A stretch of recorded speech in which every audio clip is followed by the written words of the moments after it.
You ever have one of those mornings that starts with a scream and just keeps getting stranger? That's how it all kicked off for me.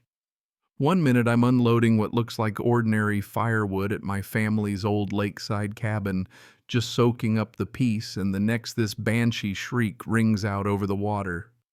That's my timber. I look up and there's Victoria Hartwell, the new neighbor, already marching toward my wood pile like she's ready to slap on handcuffs herself.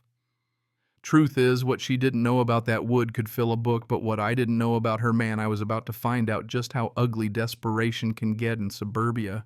See, this wasn't just a spat over logs. This was about legacy pride.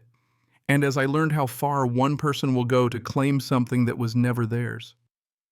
My name's Mark Thompson, third-generation woodworker, but honestly, I learned a hell of a lot more about human nature than furniture in the weeks that followed.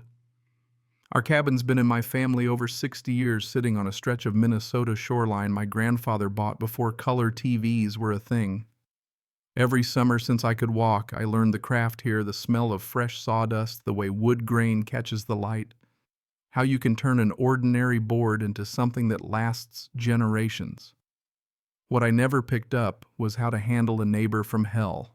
So here's the scene. It's a Tuesday in September. Weather crisp, trees starting to turn, and I'm carefully stacking the finest pieces of timber I've ever collected. Stuff I spent 2 months hunting down, not for burning, but for a project I'd dreamed of since I was a kid. I'm talking rare seasoned, hand-selected, not a stick of it meant for the fireplace. I'm in the zone. Then here comes Victoria, all pressed khakis and country club attitude, marching up and accusing me of stealing her tree. I swear for a second I thought she was joking. I tried to be calm, explained the lumber's origin, showed receipts, but she's already calling the cops, spinning tales about midnight chainsaw heists. Deputies show up, do their thing. One's a seasoned vet, the other barely old enough to shave. I lay out the paperwork photos, everything short of DNA evidence. Victoria, red-faced, is absolutely convinced I've robbed her blind. The older deputy gives my pile a once-over nods and tells us to work it out neighborly. But you know that feeling when you look someone in the eye and see the wheels turning, plotting their next move. That's the look she gave me as the squad cars pulled away. I just wanted a quiet day with my wood. Instead, I'd stepped into a cold war. Next morning, it escalates.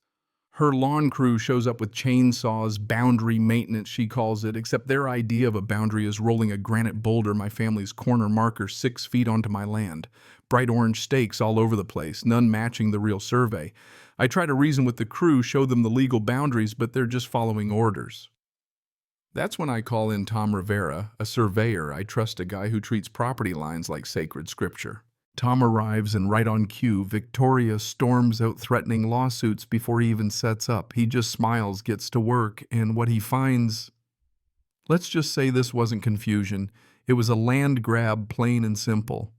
Markers moved, fences shifted, even a 40-year-old maple tree yanked to claim an extra half acre. Tom shakes his head and tells me, "This isn't amateur hour, Mark. Someone's playing a long game here." That's when I start talking to neighbors, and it's like pulling back the curtain on a horror show. The elderly couple next door harassed over boat motors. Young family across the way threatened with lawsuits over dock rights. Turns out the people who sold Victoria her house left after months of her complaints and legal threats. This lady wasn't new to weaponizing the law. Court records showed restraining orders, lawsuits, families pushed out a serial boundary terrorist, as Tom called her. This wasn't about peace and quiet. This was about control. So I start documenting photos, videos, every crazy conversation, security cameras, the works. I even loop in Sarah Mitchell, the meanest property rights attorney in 3 counties. Sarah sees the evidence and says, "Mark, this isn't neighbor drama, it's property theft with a side of psychological warfare. We're not just fighting for your land, we're fighting to stop her from doing this to anyone else." She drafts a cease and desist letter so airtight you could seal a canoe with it. How does Victoria respond? Not with lawyers, but with Facebook. Suddenly, I'm the villain on every community message board. She posts staged photos, claims I'm a dangerous timber thief, paints herself as a victim. Neighbors get scared, the HOA president calls a meeting, and the whole community turns out ready for drama. I walk in with my head high and hand out the real survey Tom's statement in the lawyer's letter. At first the crowd's skeptical, but when the documents go around you can see the mood shifting. I finally tell everyone what my wood is really for, not firewood, but a once-in-a-lifetime project, a tribute to my great-grandfather's work. Every board was hand-picked for a furniture set meant to last another 100 years. Victoria's face turns pale as she realizes what she's tried to claim. But I knew she wasn't done. People like that, when you corner them, they get dangerous. 3 weeks later, we're in court. Sarah's got everything lined up, photos, receipts, neighbor testimony. Victoria shows up with a pizza box map she drew herself, claiming the real surveyor's been bribed. The judge just stares at her, then at the evidence, then finally at me. I reveal the appraisals. This isn't just timber. It's $300, $1,000 in rare wood for a historic restoration. You could hear the gasps from the gallery. The judge is about to dismiss her claim when Victoria loses it, shouting that it's just firewood. That's when I reveal every piece is stamped with my family's mark, just like my great-grandfather used to do. And that should have been the end. But that night she shows up at 2 a.m. with an axe. My security cameras catch every second. She smashes the rarest pieces, walnut, maple, a 200-year-old chestnut beam. Then she breaks into my cabin and destroys my grandmother's handmade clock, the last thing she left me. I run out axe in hand, ready to do something I'd regret, but Sarah shows up and stops me cold. If I retaliate, Victoria wins. She gets to play the victim, drag me down with her, so I put down the axe.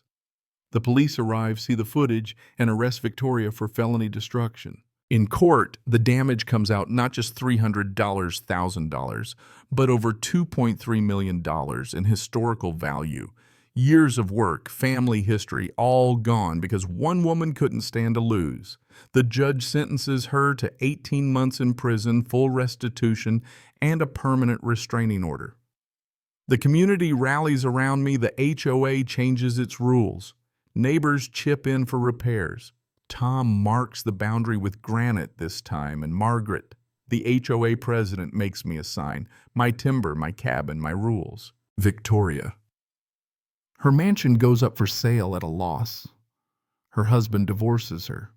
She's left broke and alone, working at a convenience store out west, while I sit on my porch every evening building new furniture, watching the sun hit the water, feeling the quiet again. Funny thing is, after all that, my phone rings. Sarah's got another timber dispute case in Colorado, asks if I want to consult. I just laugh and tell her timber disputes. There's always another one, huh? So what do you think? Was justice served? Or is this just how neighbor wars end these days? Drop your thoughts below. Let's hear where you stand on property rights, community drama, and just how far is too far. Would you have handled it differently? Sound off, because these stories are far from over, and the next wild HOA showdown might just be yours.